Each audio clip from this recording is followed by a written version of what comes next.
This is Alex Mercer. When this began, there was nothing dramatic about it.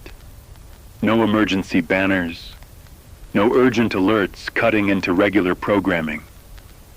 Just another forecast, delivered in the familiar, almost comforting cadence people have learned to tune out.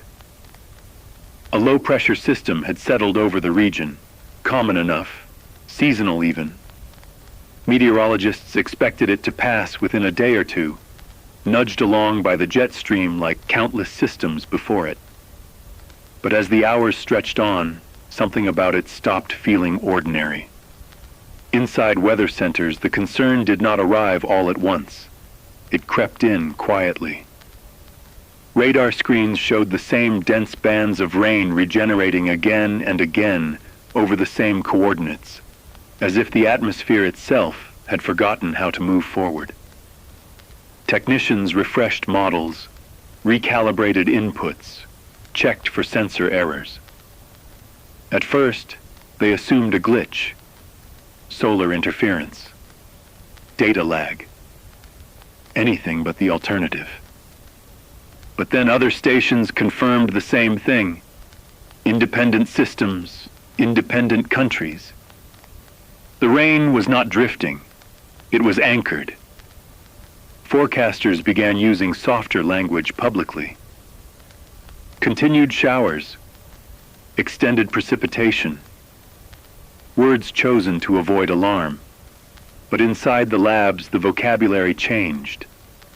Storm became system. System became pattern. Pattern became persistent atmospheric anomaly. When the long-range models failed to agree, and then failed altogether, silence fell over the forecast rooms.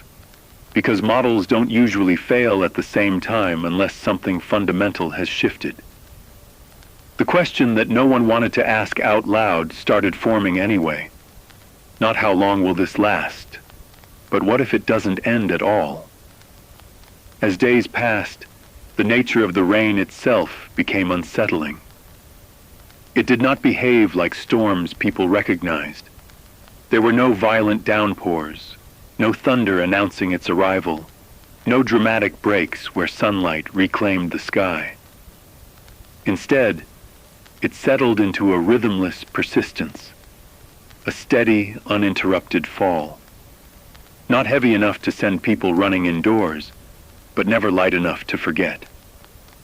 Day and night blurred together under the same gray veil. The same sound of water tapping roofs, pooling in streets, soaking into everything. This was rain that did not escalate, and that was the problem. Rivers did not surge or overflow in cinematic fashion. They rose slowly, incrementally, almost politely, as if asking permission to expand beyond their banks. Drainage systems weren't overwhelmed by force, but by duration. Designed to handle bursts, they began to fail under endurance. Water lingered where it wasn't meant to linger. Underground spaces grew damp, then flooded. Foundations absorbed moisture silently, weakening without warning signs. The rain wasn't attacking infrastructure. It was wearing it down. Meteorologists began issuing internal warnings that sounded almost philosophical. Persistence, they said, can be more dangerous than violence. A single storm can be endured. Relentless conditions erode margins of safety until nothing is left to absorb the strain. And that truth extended beyond roads and rivers. People stopped checking the forecast. There was no point. The answer never changed. The sky never cleared. Even brief moments of lighter rain felt suspicious, temporary, like the atmosphere was pausing to breathe before continuing. Without sunlight, time itself seemed distorted. Days felt longer. Nights felt heavier. The sound of rain, once calming to many, became oppressive through repetition. There was no silence anymore, only variations of wet. Inside weather centers, Analysts worked in shifts that no longer felt connected to cycles of day and night. They watched the same maps, the same colors, the same immovable mass hovering overhead. Attempts to explain it grew increasingly abstract. Jet stream stagnation, feedback loops, atmospheric blocking patterns amplified beyond historical precedent. Each explanation felt insufficient, like describing a symptom rather than a cause. Publicly, reassurance continued. Officials spoke of adaptation, preparedness, patience. Privately, uncertainty dominated. Because weather, by definition, is supposed to move. It evolves. It clears. When it doesn't, when the sky seems locked into a single expression, it challenges assumptions deeper than inconvenience. It forces a realization that nature does not owe humanity balance or relief. This was no longer just rain. It was an endurance test of systems, of infrastructure, of psychology, and it had only just begun. This is Alex Mercer. And as the rain continues to fall without rhythm or promise of end, the question remains suspended beneath the clouds, heavier with each passing hour. What do you do when the weather stops behaving like weather and starts behaving like permanence? This is Alex Mercer. By the fourth day, people began to realize something had changed. Not violently, not suddenly, but in a way that felt deeply wrong. The sky never cleared. There was no break at dawn, no thinning of clouds at dusk, no moment where light punched through long enough to remind anyone what blue looked like. Satellite imagery confirmed what everyone already felt in their bones. An unbroken ceiling of cloud stretched for hundreds of miles in every direction, seamless and immovable. Not a storm system passing overhead, but a lid placed on the world. People stopped checking the weather apps. There was no point anymore. The icons never changed. Rain, cloud, rain again. Time lost its usual markers. Without sunrise or sunset, days blurred into one another, measured only by clocks and obligations. Sunlight became something remembered rather than expected. Even indoors, the quality of light shifted, muted, gray, flat. Sleep patterns began to fracture. Some people couldn't rest at all. Others slept too much, their bodies confused by the absence of natural cues. Psychologists quietly noted the early signs of something collective: irritability, lethargy, disorientation. When the sky never clears, the mind starts to close in on itself. The natural world responded faster than people did. Plants bent beneath constant moisture, their leaves heavy, their roots waterlogged. Some thrived briefly, growing fast and weak, only to collapse under their own weight. Others began to rot where they stood. Agriculture officials watched fields darken not from drought or frost, but from saturation. Solar farms, symbols of modern resilience, fell silent under the clouds. Panels produced fractions of their expected output. Backup systems kicked in. Then those systems were stretched thin too. The rain wasn't just falling on the world. It was reshaping how energy, food, and time itself functioned. And nowhere did the strain show more clearly than in the cities. Urban environments are engineered for events, not endurance. Storm drains can channel surges, pumps can manage floods. But constant rainfall is something else entirely. Water doesn't rush in, it seeps. Underground tunnels began to sweat, then drip, then leak. Subway systems slowed as sensors tripped and electrical components corroded. Eventually, entire lines shut down, not because they were flooded, but because they were too wet to trust. Commuters found themselves above ground, standing in the same rain that had driven the systems below it into retreat. Streets began to fail quietly, not collapsing all at once, but sagging as the ground beneath them softened. Potholes widened overnight. Sinkholes opened without warning. Sewage systems, overwhelmed not by volume but by time, backed up into basements and lower floors. The contamination wasn't dramatic. No rushing water, no cinematic floods, just a slow, unavoidable intrusion into places that had always been dry before. Neighborhoods learned that disaster doesn't always announce itself. Sometimes it just arrives, inch by inch. Engineers issued warnings that sounded almost unsettling in their calmness. Concrete, they explained, absorbs water. Over time, that moisture weakens it from within. Steel corrodes. Rebar expands. Structures lose integrity silently, invisibly. The rain was not tearing buildings apart. It was softening them. And in cities, softness is a threat. Because when strength fails slowly, no one knows exactly when it's gone. People adapted in small ways at first.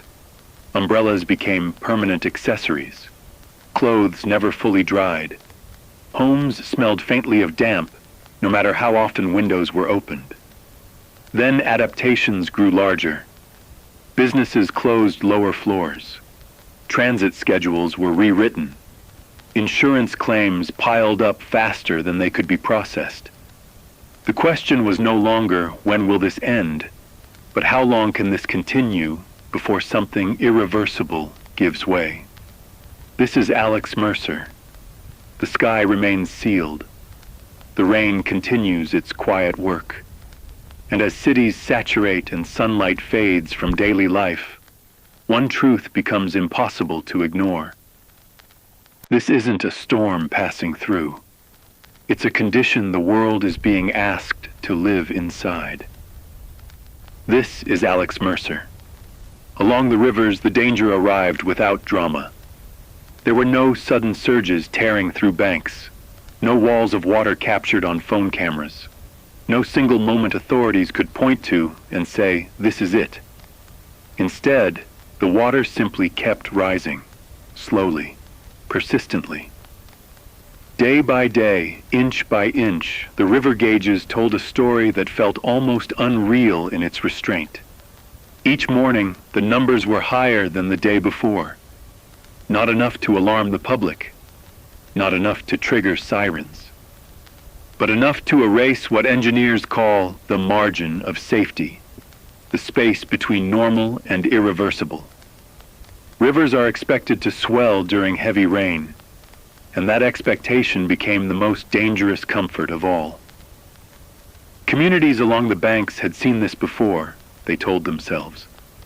Seasonal rises, spring runoff, manageable increases. But this was different in a way that was hard to explain and harder to feel. The water did not pulse. It did not retreat at night.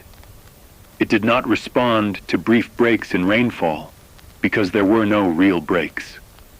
The river became a ledger of time, recording every hour of rain with absolute honesty. What it took days to notice took only seconds to understand once seen. The river was not reacting anymore. It was accumulating. Levees stood firm, but under constant strain. Engineers walked their lengths daily, searching for seepage, for softening soil, for the first signs of internal erosion. Levees are designed for peaks, for pressure applied and then released. They are not meant to be leaned on indefinitely. Water pressed against them without rest, without relief, testing not just their structure, but the assumptions behind their design. No alarms sounded, but watches were upgraded. Warnings were rewritten. Language shifted from possible to ongoing. The threat was no longer hypothetical. It was patient. Upstream, Dam operators faced a quiet crisis of their own. Reservoirs filled beyond comfortable limits, not suddenly, but relentlessly. Every decision to release water downstream risked worsening conditions for communities already watching the rivers rise. Every decision to hold it back increased the danger of structural stress and uncontrolled overflow later. Controlled releases began, measured, calculated, unavoidable. Officials emphasized that the releases were precautionary, not emergency. But downstream, people noticed the water climbing just the same. Tension traveled with the current. The absence of a single dramatic event became the most paralyzing factor of all. Emergency managers struggled to justify evacuation orders when nothing had technically happened yet. Roads were still passable. Homes were still dry. Fields were soggy but standing. And so people stayed. They stayed because the river moved too slowly to scare them. They stayed because leaving costs money, effort, and belief. They stayed because danger that whispers is easier to ignore than danger that screams. But the river did not need to scream. It only needed time. Backyards disappeared first, swallowed quietly overnight. Boat ramps vanished. Trees that had stood on dry banks for generations found their roots submerged. Septic systems failed without warning. Wells became compromised. Farmers watched fences disappear into brown water and knew the land beneath was already lost, even if the houses still stood. The river had crossed lines no map showed, lines of habit, of memory, of trust. This is Alex Mercer. The rivers are still within their banks. No levees have failed. No historic floods have been declared. And yet, the danger has never been closer. Because when water rises without flooding, it teaches a hard lesson. Catastrophe does not always arrive in waves. Sometimes it arrives as a number on a gauge that never goes back down. This is Alex Mercer. The rain did not just fall from the sky, it seeped into everything beneath it. For days, then weeks, the ground absorbed more water than it was ever meant to hold. Soil, normally firm and forgiving, reached a point of saturation where it could no longer behave like ground at all. What followed did not look like an earthquake or an explosion. It looked like failure in slow motion, interrupted by moments of sudden violence. Hillsides that had stood unchanged for centuries began to move, not as one great collapse, but in fragments, sections, and layers slipping past one another under their own weight. At first, the signs were easy to miss. A hairline crack across a road that hadn't been there yesterday. A fence leaning at a new angle. Doors in old houses that suddenly refused to close properly. Engineers call these precursor movements, but to residents they felt like imagination, like nerves amplified by endless rain. Then the cracks widened. Pavement split open with a sound like tearing fabric. Entire lanes buckled and sank. What had been solid yesterday was unreliable today, and no one could say what would still be standing tomorrow. On hillsides, gravity reclaimed authority. Water-laden soil lost its grip on the bedrock beneath it, and slopes began to slide in sections. Not dramatic avalanches, but heavy, unstoppable movements of earth and stone. Trees tilted, then fell, roots exposed like ribs. Houses shifted inches at a time, then suddenly feet, foundations breaking apart as if they were never anchored at all. Some residents escaped with seconds to spare. Others returned to find their homes no longer where they had left them. The rain did not push these structures down. It simply removed the resistance that once held them in place. In flatter areas, The danger came from below. Sinkholes opened without warning, swallowing asphalt, vehicles, and in some cases entire rooms of buildings. Underground water carved invisible channels through weakened soil, dissolving support until the surface could no longer hold itself up. There were no warning sirens for this, no forecasts, just the sound of collapsing earth and the sudden realization that the ground could no longer be trusted.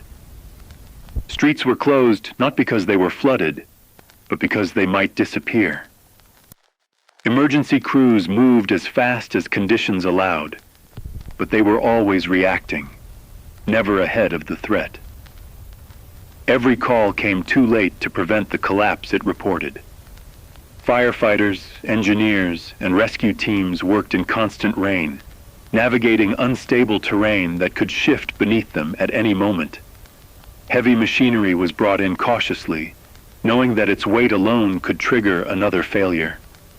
In some areas, rescues had to be abandoned, not because people were unreachable, but because the ground itself had become too dangerous to approach. This is Alex Mercer.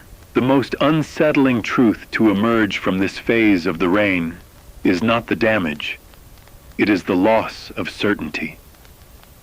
When the ground gives way, there is nowhere left to stand confidently. The rain did not destroy the land. It patiently rewrote the rules that held it together. And now gravity is simply finishing the sentence. This is Alex Mercer. The rain did not stop. It did not pause to allow us to regroup, to strategize, to measure the impact and respond. It simply persisted, as though it had forgotten the world above and moved with its own purpose, indifferent to the lives that depended upon the land it soaked. At first, it was an inconvenience, a minor irritation that left shoes soaked and streets slick. Then, slowly, almost imperceptibly, it began to unmake the world we believed was stable. Roads that were once arteries of movement began to crack in hairline fractures. Pavements, concrete, asphalt, all materials we assumed to be permanent, broke under the weight of water-saturated soil beneath them. Hillsides, previously steadfast and reliable, began their quiet slide. Not sudden, not dramatic in the sense of a television catastrophe, but methodical, insistent, creeping like a thief stealing certainty from beneath our feet. Trees tilted as roots lost purchase, houses shifted on their foundations, and fences that had marked boundaries for decades bent and snapped, surrendering to forces no one could see, but everyone could feel. The rain was not a disaster in the sense we expect. There were no explosions, no firestorms, no dramatic one-time events that could be cataloged and repaired. Instead, it operated with patience, with deliberation, saturating every square inch of soil, turning once productive fields into shallow lakes where machinery could not traverse, where crops suffocated in waterlogged rows, and livestock suffered quietly from infections brought on by constant moisture. Cow hooves rotted, sheep weakened, and the quiet rhythm of farm life fractured. Farmers walked through mud that reached their knees, eyes scanning for signs of life where life could not survive. Entire harvests disappeared not with a storm, but with the persistence of water pressing from every direction. The very medium they relied upon turned against them. The food supply, once predictable and stable, began to fluctuate. Forecasts that were only slightly off became dangerously wrong. Markets adjusted slowly at first, then with sharp downward jolts as the scale of loss became undeniable. The rain did not care about calendars or seasons. It simply continued its work, undermining the systems we relied upon, one saturated acre at a time. In urban areas, the effects were no less insidious. Streets did not flood in the way newspapers like to describe. There were no rivers of water sweeping cars away or heroic rescues caught on camera. Instead, the ground itself became unreliable. Sidewalks buckled, manholes shifted.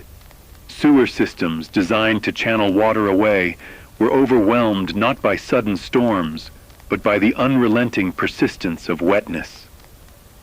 Basements that had once stored family heirlooms, bicycles, and canned goods filled slowly, silently, until the pressure of water through soil and cracks forced walls to bow, floors to sag, and possessions to float away. Underground, voids formed where soil dissolved into channels carved by water moving invisibly, invisibly undermining the structures we relied upon. Buildings that had stood for decades wobbled like old teeth in a jaw, foundations groaning under the steady intrusion of saturation. Engineers and emergency crews moved cautiously, knowing that even their presence could trigger the collapse of streets, the slide of hillsides, the opening of sinkholes. Rescue became a careful negotiation with gravity itself, with the soil, with an enemy that had no face but infinite patience. Communities fractured under the weight of these subtle betrayals. Daily routines disappeared. Children no longer walked to school through predictable streets. Mail no longer arrived on schedule. Public transportation limped along or ceased altogether in areas where rails and roads gave way. People adapted in ways that were both creative and desperate. Tarps became walls. Sandbags became fortifications. Raised walkways appeared in neighborhoods that had never needed them before. But adaptation could only do so much. The rain was comprehensive, and the saturation of soil and infrastructure was systemic. It touched everything. It touched the economy. Supply chains that relied on predictable agriculture and reliable transportation broke under pressure. Supermarkets ran low, prices rose, and previously stable livelihoods were jeopardized by forces that could not be controlled, predicted, or negotiated with. Even the natural world responded. Rivers swelled not with sudden floodwaters, but with a persistent, elevated presence. Wetlands expanded into surrounding areas, drowning shrubs and grasses that had once thrived in lighter moisture. Forests shifted as certain species, resilient to occasional storms, failed under constant saturation. Animals moved, not in herds, but in scattered search for stable ground. Birds nested higher, insects bred faster in the constant humidity, and the ecosystem, which had evolved to endure seasonal patterns, found itself subjected to a new regime, unending water. The rain changed not only the physical landscape, but the rhythms of life, altering cycles of growth, decay, and reproduction in ways that humans could barely observe, much less control. Amidst all this, people faced a psychological toll as profound as the physical destruction. Certainty, that quiet, unspoken assumption that the ground beneath you is solid, that crops will grow, that homes will stand, that markets will hold, was gone. Every day, every step, every plan carried the undercurrent of risk. Families left their homes with the gnawing fear that the street could vanish while they were away. Farmers planted seeds knowing that the roots might suffocate before sprouting. Business owners opened doors to shops that could be swallowed by softening foundations overnight. Society, in essence, became a series of fragile negotiations with forces it could no longer dominate. Anxiety became pervasive, subtle at first, then impossible to ignore. Sleep was punctuated by the sound of dripping water, the groan of soil, the occasional distant crack of breaking pavement. The world had become a place where patience and persistence, not catastrophe, determined fate. And still, the rain continued. It did not hurry. It did not rest. It did not offer pause. It simply existed, reminding us that the forces of nature do not need to shout to change the world. They need only persist, quietly, invisibly, until every assumption is challenged, until every system is tested, until every certainty is stripped away. What remains is not chaos in the cinematic sense, but a deep, creeping instability that forces adaptation, innovation, and surrender in equal measure. Life continues, but not as it once did. The ground is no longer a guarantee, the fields no longer a promise, and the structures we build are provisional at best. The rain did not destroy the land. It rewrote the rules by which it holds itself together. And now, we must live by the new rules, or be carried away by the inevitability of water and gravity, working together in quiet, patient persistence. This is Alex Mercer, and in a world where nothing beneath your feet can be trusted, the most important skill is not strength, not planning, not even resilience. It is attentiveness. To observe the slow changes, to understand the signals, to anticipate the shifts that no one else can predict. The rain has done its work. It has removed certainty. It has left us standing on soil that may slide at any moment, on streets that may collapse without warning, on farms that may never yield again. And in that space between knowledge and reality, we find ourselves learning what it truly means to live on a planet that does not answer to our expectations. This is Alex Mercer. The rain did not just invade the land, it seeped into the mind. At first the effect was subtle, almost imperceptible, like the slow seep of water into a cracked foundation. People noticed restlessness, a difficulty in sleeping, a tension in muscles they could not explain. Doctors and psychologists began to see patterns emerge that were too consistent to ignore. Insomnia, anxiety, depression, symptoms appearing in communities untouched by physical injury, yet deeply affected by the unrelenting presence of gray skies. Individuals described a profound sense of being trapped, even within the walls of their homes, which were themselves only tenuously supported by the saturated ground beneath them. The sound of the rain became oppressive. It was not loud. It did not scream. It was a constant, low-level drumbeat that marked every passing hour, every shift of the day, eroding the mind's ability to distinguish one from the next.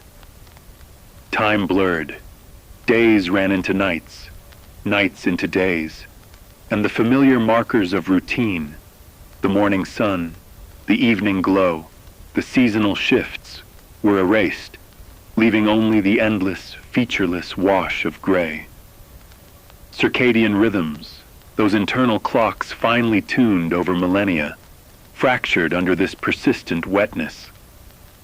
People awoke at odd hours, unable to sleep when the world expected it, and fell into shallow, unrefreshing slumber when the body demanded rest.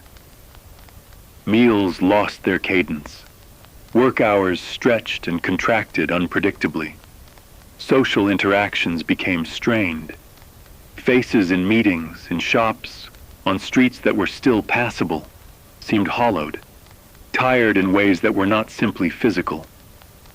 Irritability rose, patience eroded, and small conflicts escalated with disproportionate intensity.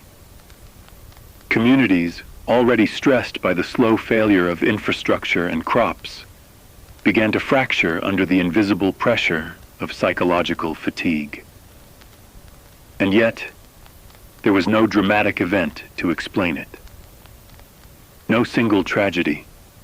The mind itself was under siege, assaulted not by force but by constancy, by repetition, by a subtle, unending infiltration of the senses. People described the rain entering their consciousness. It was everywhere. The low hum against roofs, the drip in gutters, the slick gray sheen of streets.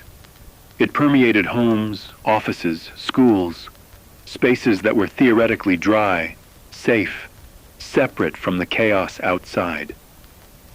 The weather, persistent and monotonous, became a character in every personal narrative, a silent companion that was never welcome but impossible to avoid. Depression arrived slowly, a shadow stretching across thoughts, coloring the simplest actions with futility. Anxiety grew as anticipation became dread, dread became expectation, and expectation collapsed under the weight of the unchanging skies. Children, once resilient to discomfort, became withdrawn. Adults, once productive and socially engaged, slowed, hesitated, questioned. Even those who had previously thrived under pressure found themselves unable to maintain focus, unable to summon the energy required for problem solving, for care, for connection. Sleep clinics reported patients whose bodies and minds were out of sync with the world. Prescription rates rose, not for dramatic crises, but for the invisible erosion of will, for the slow decay of the psychological scaffolding that normally supports daily life. People stopped planning long-term, stopped dreaming of vacations or celebrations. Life was reduced to enduring the next hour, the next day, the next relentless drum of water from sky to soil to rooftop. Even those who once found solace in routine, farmers, office workers, teachers, found themselves unmoored, floating through days that felt simultaneously endless and fleeting. The rain had not just altered the physical landscape, it had redrawn the boundaries of the human mind, exposing vulnerabilities that had always existed but had never been tested so thoroughly, so patiently, so mercilessly. Isolation became both literal and psychological. Streets were impassable in some areas, fields too saturated for work, homes too precarious to host visitors. Social interaction, when it occurred, was filtered through the lens of exhaustion, irritability, and pervasive unease. Conversations focused less on hope and more on observation of the unending gray, the subtle shifts in soil, the uncertain horizon. Even joy became difficult to sustain, as each small positive event was overshadowed by the persistent background of rain. Mental fatigue did not manifest in violent outbursts, but in muted despair, in slow withdrawal, in the quiet erosion of engagement with the world. Children played less. Adults laughed less. Communities gathered less. The rain had created not just a physical crisis, but a societal one. Subtle in its operation, devastating in cumulative effect. This is Alex Mercer. In a world where the ground cannot be trusted, where crops fail and homes shift, the human mind finds itself besieged in ways that are not visible but no less real. The rain does not need to strike to harm. It needs only to endure, and the psychological toll is total. Time loses meaning, certainty dissolves, and every act of living becomes both a necessity and a burden. And in the stillness of houses, in the quiet of streets emptied by caution, one can hear the unspoken truth. The storm is not over, and its influence extends far beyond mud and water. It has entered the mind, the imagination, the very will to persevere, leaving a population not destroyed by catastrophe, but quietly, relentlessly worn down. This is Alex Mercer. Emergency services are built for moments, for crises that flare and then fade. They are designed to surge, to marshal resources, to respond with urgency and then recover. They are not designed to endure without pause, to operate under unrelenting conditions for weeks, months, indefinitely. Yet the rain ignored these limitations.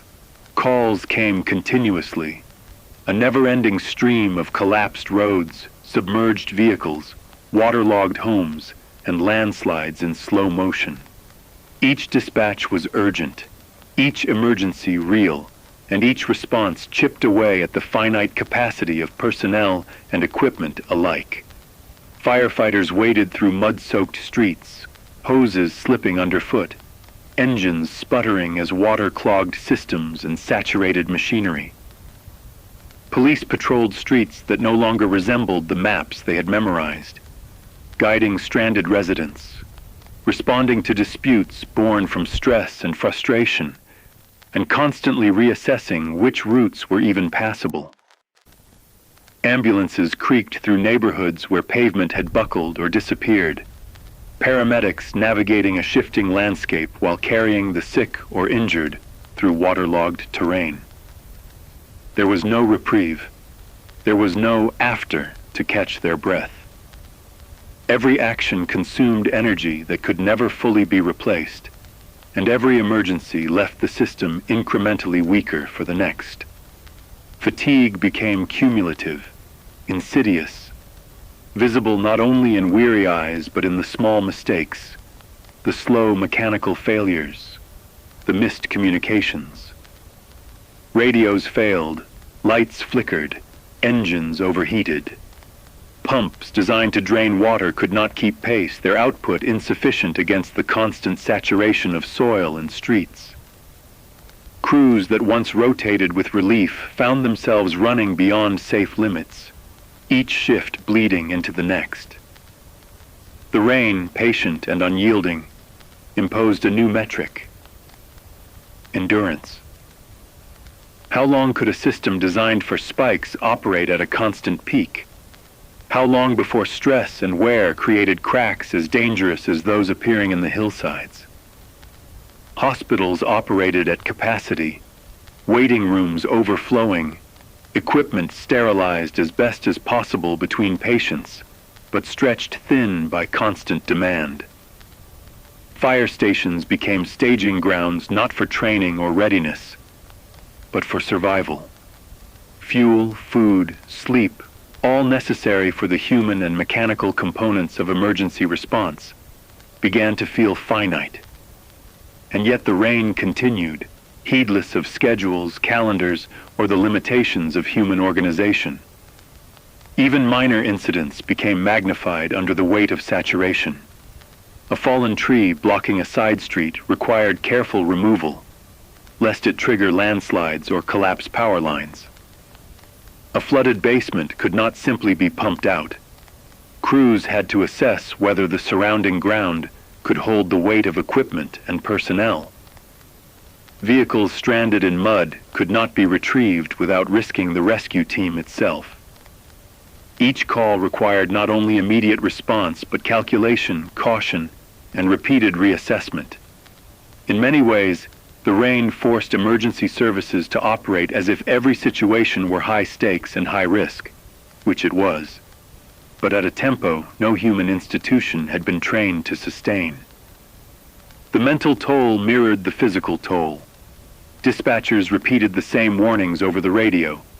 Paramedics questioned whether their route was safe, and the knowledge that even a single misstep could result in injury or loss of life added a silent but constant pressure. Stress, exhaustion, and uncertainty compounded like water pooling behind a weak levee, threatening to breach at any moment. The cumulative effect was systemic. Small emergencies multiplied, cascading through neighborhoods like ripples across an endless pond. One waterlogged street could create traffic jams, delaying ambulance response elsewhere. One landslide could sever access routes to multiple neighborhoods, forcing crews to reroute in real time. Equipment failure in one sector could strain another, and each failure compounded the difficulty of the next response. There was no reset, no downtime, no natural lull to allow crews to recover or recalibrate. Each day was measured not in shifts, but in endurance, the distance between exhaustion and collapse growing ever narrower. And still, the rain did not relent. It persisted, forcing adaptation in a system never meant for constant strain. Every call became a test of ingenuity, every response a delicate negotiation with fatigue, risk, and waterlogged terrain. This is Alex Mercer. Emergency services are the thin skin between safety and disaster. And under these conditions, that skin is stretched beyond its design. They do not fail spectacularly, not with a bang, but gradually, almost imperceptibly, until the cracks are too numerous to ignore. The rain did not break the fire trucks. It did not topple the ambulances. It did not destroy the hospitals. It simply forced them to operate at the limit, day after day, until the very concept of preparedness became fluid, like the mud beneath our feet. The endurance test is ongoing, and the question remains, how long can a system designed for spikes survive under an unending plateau of crises? This is Alex Mercer. The rain did not just fall from the sky, it seeped into everything beneath it. For days, then weeks, the ground absorbed more water than it was ever meant to hold. Soil, once firm and forgiving, reached a point of saturation where it could no longer behave like ground at all. What followed did not look like an earthquake or an explosion. It looked like failure in slow motion, interrupted by moments of sudden violence. Hillsides that had stood unchanged for centuries began to move, not as one great collapse, but in fragments, sections, and layers slipping past one another under their own weight. At first, the signs were easy to miss. A hairline crack across a road that hadn't been there yesterday. A fence leaning at a new angle. Doors in old houses that suddenly refused to close properly. Engineers call these precursor movements, but to residents they felt like imagination, nerves amplified by endless rain. Then the cracks widened. Pavement split open with a sound like tearing fabric.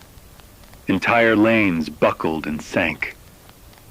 What had been solid yesterday was unreliable today, and no one could say what would still be standing tomorrow. On hillsides, gravity reclaimed authority.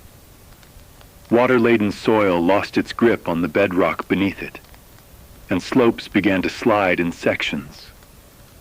Not dramatic avalanches, but heavy, unstoppable movements of earth and stone. Trees tilted, then fell, roots exposed like ribs.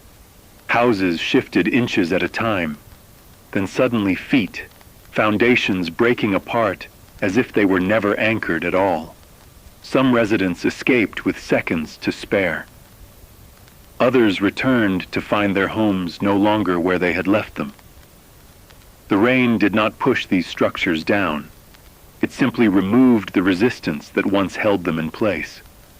In flatter areas, the danger came from below. Sinkholes opened without warning, swallowing asphalt, vehicles, and in some cases entire rooms of buildings. Underground water carved invisible channels through weakened soil, dissolving support until the surface could no longer hold itself up. There were no warning sirens for this, no forecasts, just the sound of collapsing earth and the sudden realization that the ground could no longer be trusted. Streets were closed not because they were flooded, but because they might disappear. Emergency crews moved as fast as conditions allowed, but they were always reacting, never ahead of the threat.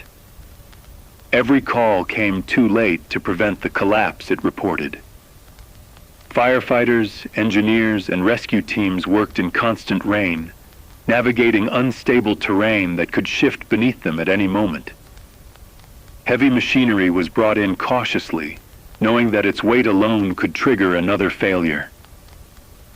In some areas, rescues had to be abandoned, not because people were unreachable, but because the ground itself had become too dangerous to approach. The rain did not destroy the land. It patiently rewrote the rules that held it together. And now, gravity was simply finishing the sentence.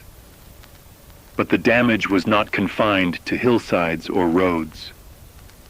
Farms suffered quietly, insidiously, as crops suffocated in soil too saturated to sustain life. Fields became shallow lakes where tractors and harvesters sank helplessly.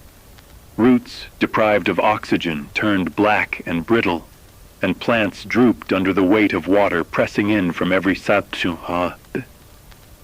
Livestock suffered infections, hoof rot spreading silently through pastures that never dried. Entire harvests were lost, not to dramatic floods, but to the slow, relentless suffocation of saturation. Food supply forecasts shifted downward, slowly at first, then sharply, as regional markets realized that the staples they relied upon would fail. The rain was no longer an inconvenience. It was a systemic threat, infiltrating every corner of agricultural life, leaving nothing predictable or secure. In towns and cities, infrastructure failed in ways that were subtle at first, but increasingly catastrophic. Pavements buckled, subway tunnels filled, and roads split in ways that made navigation impossible. The ground was no longer reliable. Buildings, once considered permanent, began to shift on their foundations. Underground water eroded support beneath streets and homes, opening chasms where asphalt had been. And while engineers measured, calculated, and theorized, residents simply felt unease. The creeping sense that the floor beneath their feet was no longer trustworthy. Daily life became a negotiation with instability. Children walked on routes that could disappear overnight. Families left homes knowing they might return to nothing but mud and rubble. The land had not exploded. It had quietly, patiently withdrawn its support. As the rain persisted, its effects reached beyond the physical into the mental. Psychological fatigue set in. People began to report insomnia, heightened anxiety, and depression without obvious cause. The gray skies became oppressive, entering homes, offices, and schools where the weather itself could not be escaped. Circadian rhythms fractured. Days bled into nights, nights into days, as the constant drum of rain wore away the familiar markers of time. Families described feeling trapped even inside dry buildings.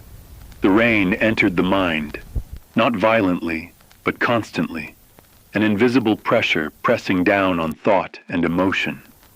Children became withdrawn, adults struggled to focus, and communities experienced a collective erosion of patience and hope. The human mind, like the soil beneath the feet, was saturated, unable to function as it had before. Emergency services, already strained by physical instability, began to buckle under the weight of constant demand. Firefighters, paramedics, and police officers were designed to respond to spikes, to surge in times of crisis and then recover. They were not designed for endless, unbroken response. Calls came continuously. Landslides, collapsed roads, flooded homes, stranded vehicles. Each response chipped away at their capacity, at the energy of crews who could never rest. Equipment failed faster than maintenance schedules could anticipate. Hoses clogged, pumps stalled, radios sputtered, and generators failed under the persistent wetness.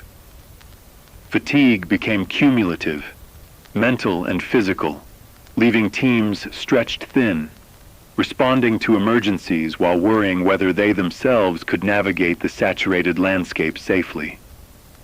Small incidents multiplied into crises. One blocked road delayed an ambulance. One fallen tree threatened power lines. One landslide cut off multiple neighborhoods.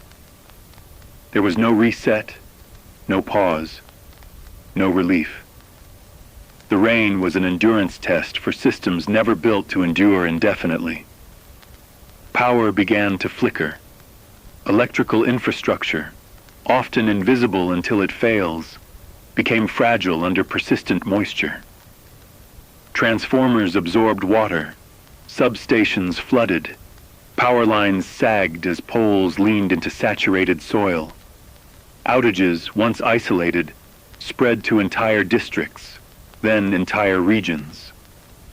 Backup systems were depleted faster than predicted, and darkness spread, not suddenly, but gradually. Rooms that had been filled with light grew dim. Streetlights flickered, then failed entirely. The absence of illumination brought fear, isolation, and silence broken only by the unceasing drum of rain. The darkness was not dramatic. It was patient, pervasive, and insidious, leaving communities without one of the most basic human assurances: the light by which we navigate the world. And in the absence of answers, theories emerged. Was this the result of climate change, a feedback loop, a stalled jet stream, or something new entirely? Social media became a vortex of speculation, rumor, and argument. Some insisted the rain was temporary, that the world would return to a normal state. Others believed it was permanent, a reshaping of reality itself. Scientists shared hypotheses. Amateurs shared panic.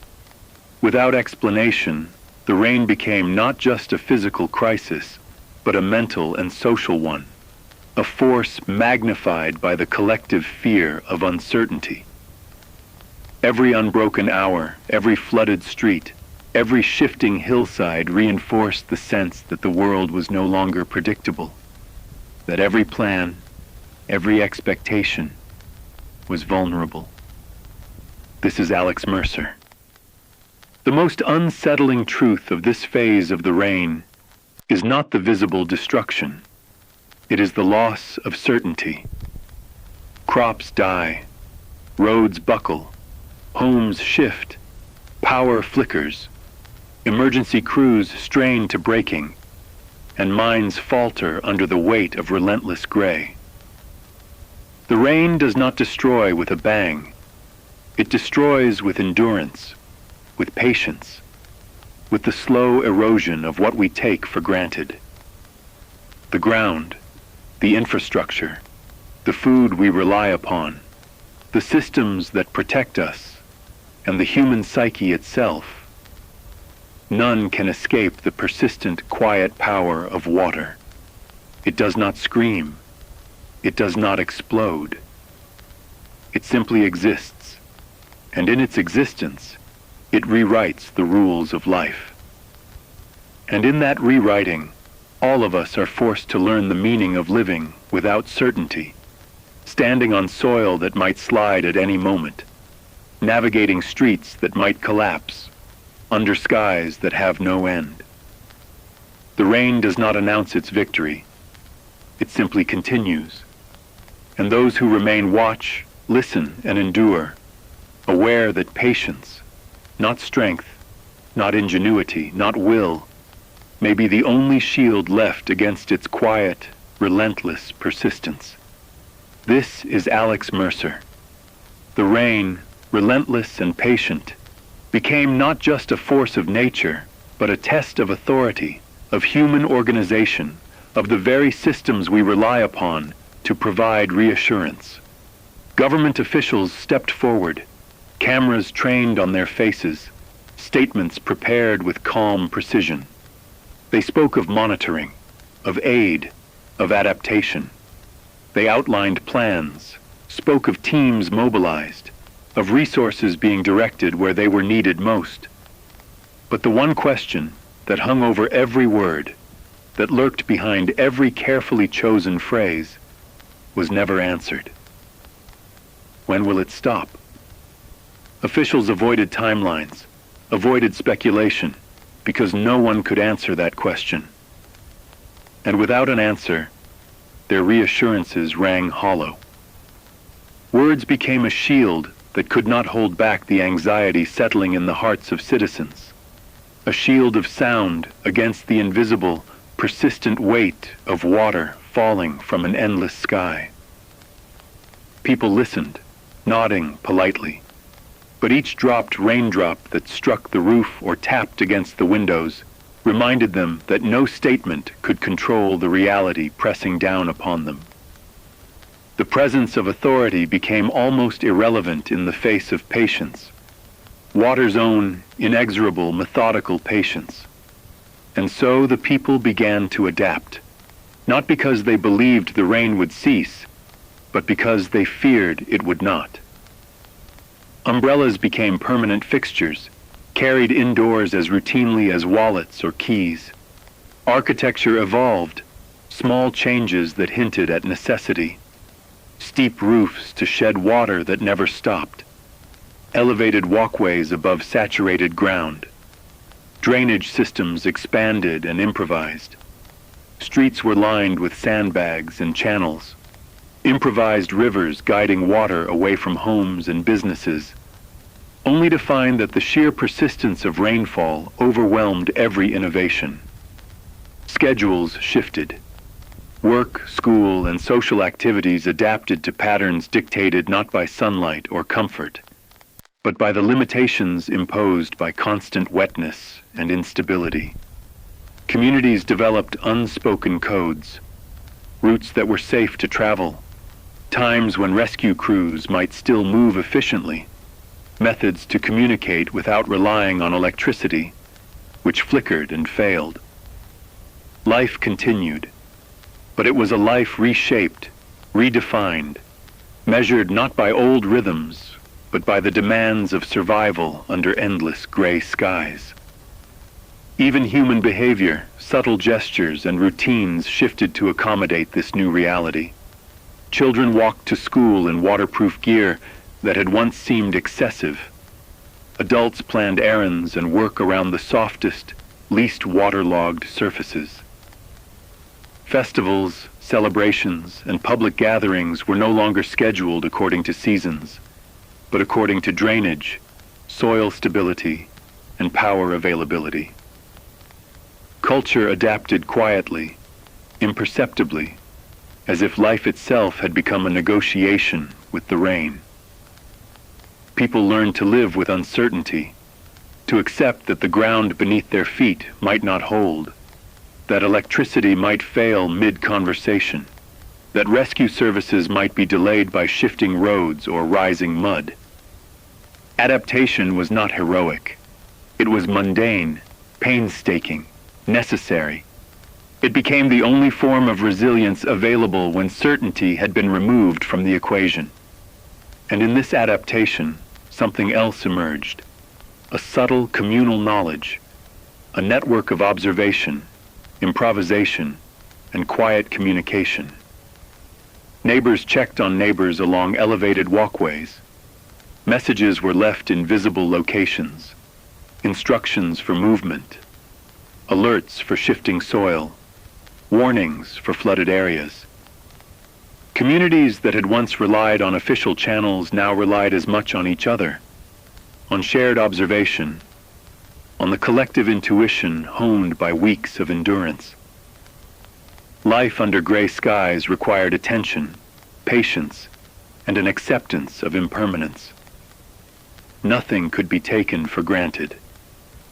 And yet, despite the relentless persistence of the rain, people found ways to continue, not because the storm had been defeated, but because adaptation had become instinct.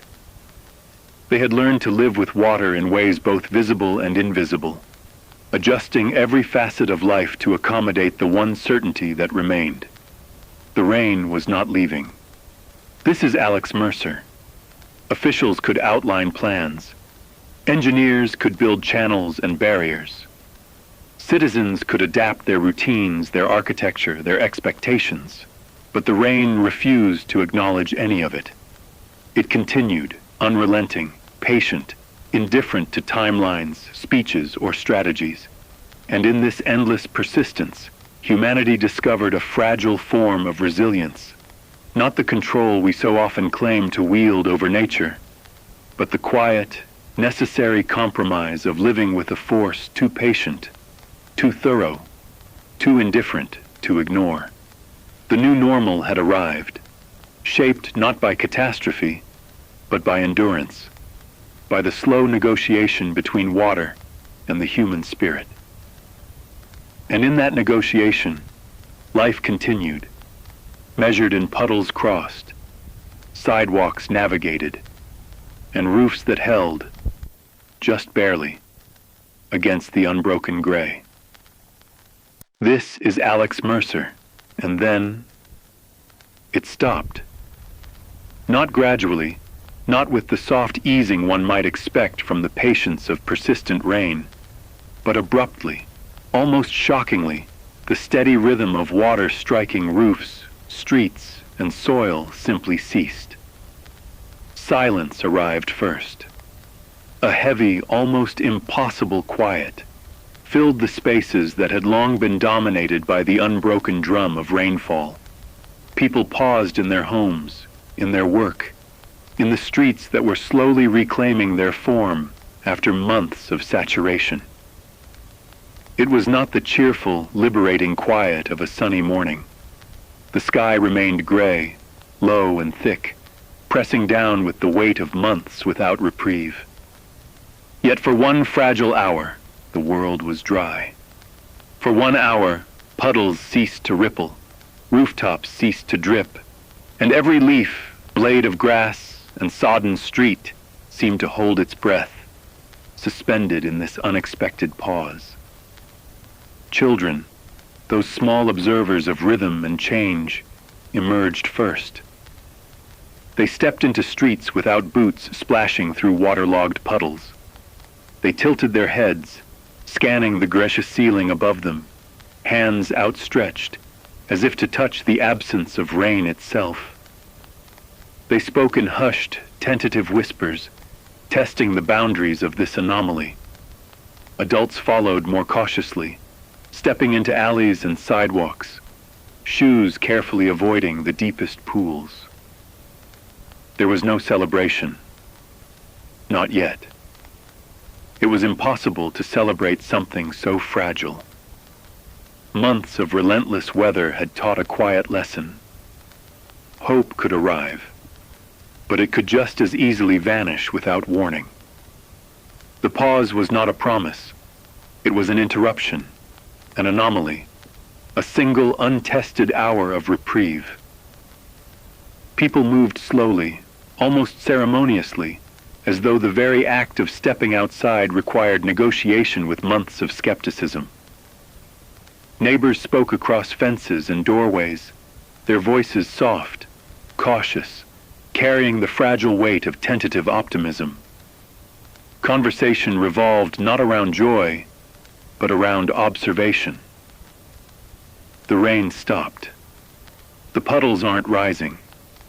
For now, at least. The words felt insufficient, awkward, the human language struggling to contain the delicate reality of an hour without water. Even in this pause, uncertainty hung like a shadow over every action. Eyes scanned the sky, searching for telltale signs of returning storm clouds. Hands hovered over windowsills, ready to close them at the first droplet. Minds, long conditioned to the rhythm of endurance, resisted trust. Months of unbroken precipitation had trained vigilance into instinct. Hope, when it arrived, was brittle, and fragile hope demanded quiet respect rather than celebration.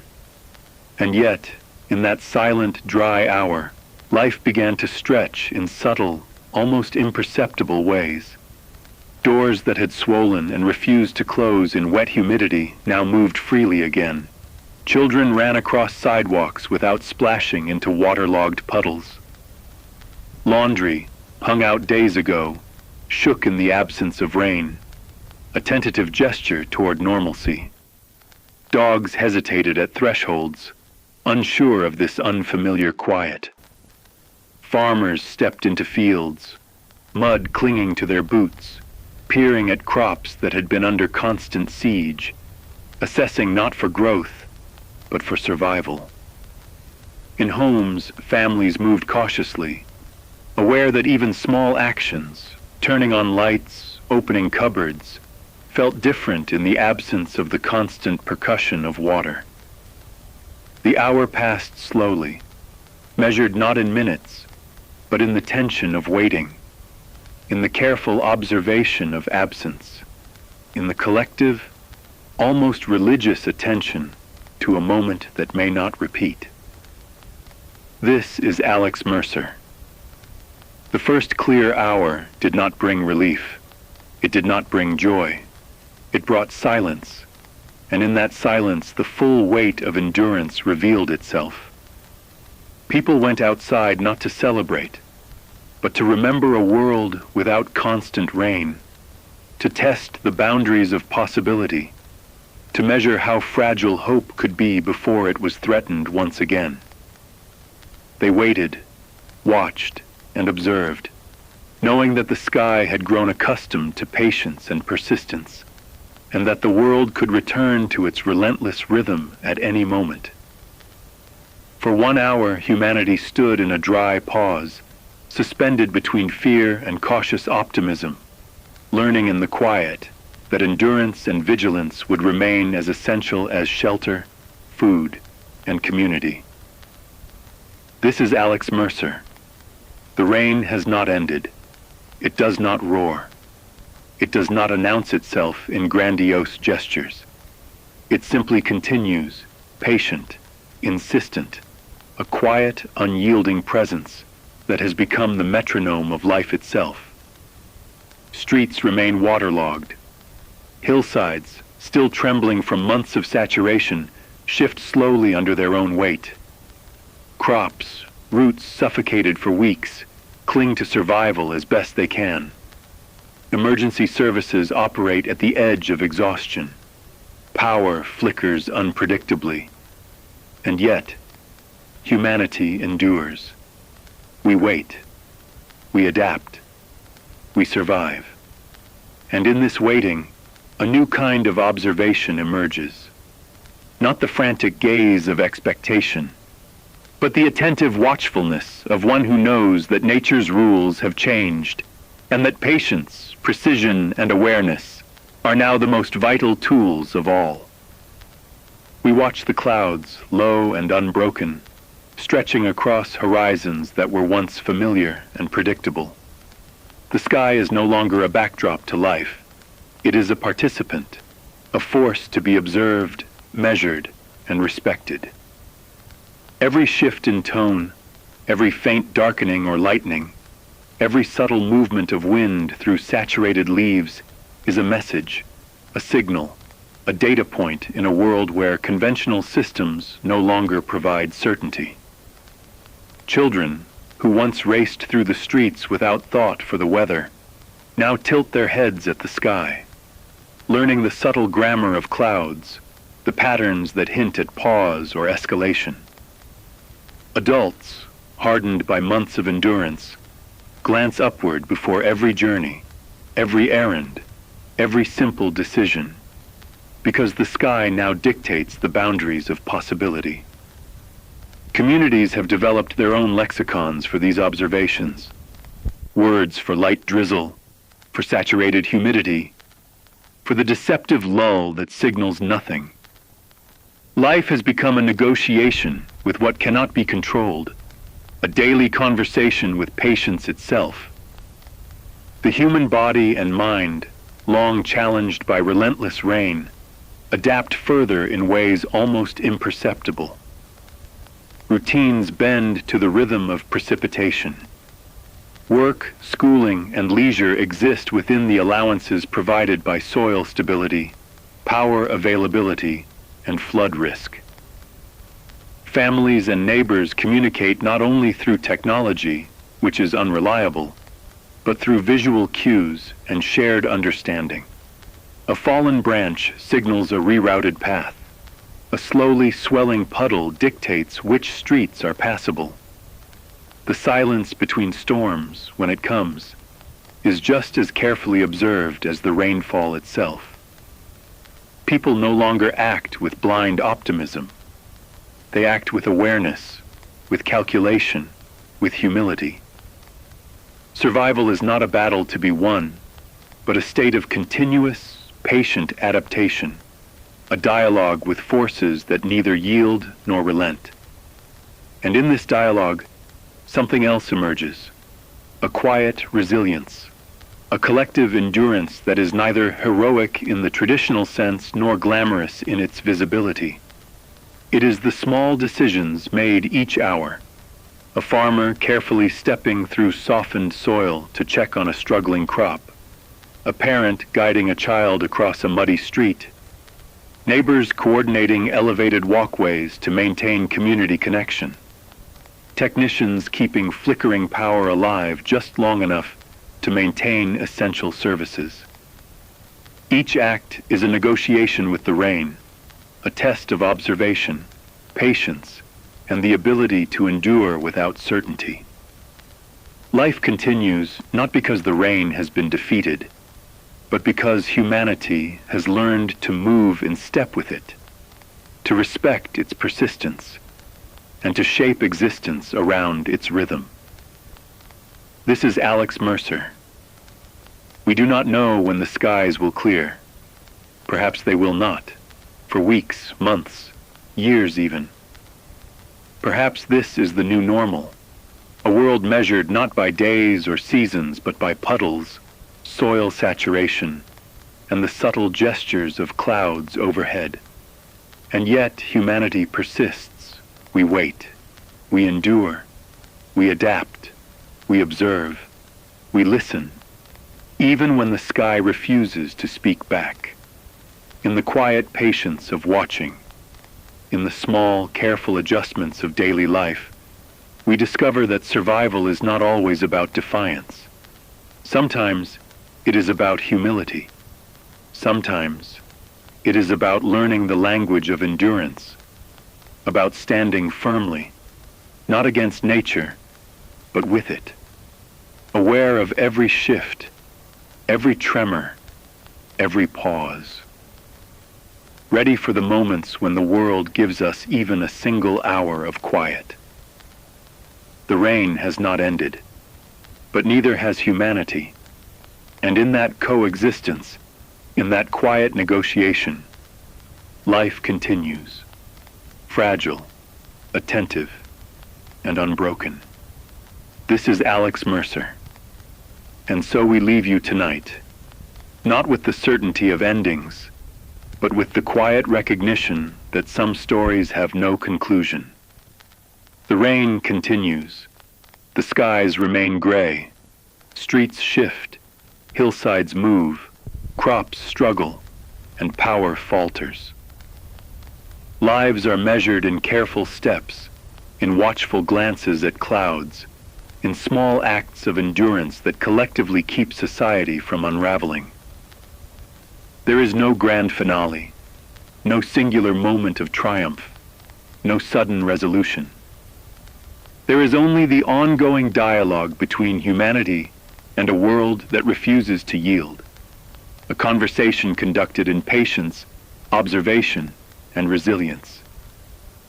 We have watched the land and the people, the subtle failures and quiet adaptations, the psychological toll, and the unspoken courage that carries each day forward. We have seen fear, fatigue, frustration, and the slow, methodical persistence of water that tests every assumption we have ever held about stability and control. And yet, amid all of this, life continues. Families gather, Communities coordinate. Emergency services press on. Children laugh cautiously in puddles, and people walk the streets with umbrellas held like shields against the unrelenting gray. The world may have changed, but the human spirit remains, fragile but attentive, enduring even when hope is tentative and temporary. Tonight, as you return to your homes, as you step carefully across waterlogged streets, as you look up at clouds that may or may not release another downpour, remember this. Survival is not always about fighting nature. Sometimes it is about learning to exist alongside it, to observe, to adapt, and to endure with patience and humility. The rain has not ended. The skies may not clear. But humanity persists. And in that persistence, in that quiet, ongoing negotiation with the world around us, there is a measure of hope, however fragile, however temporary. This is Alex Mercer, and for now, we wait.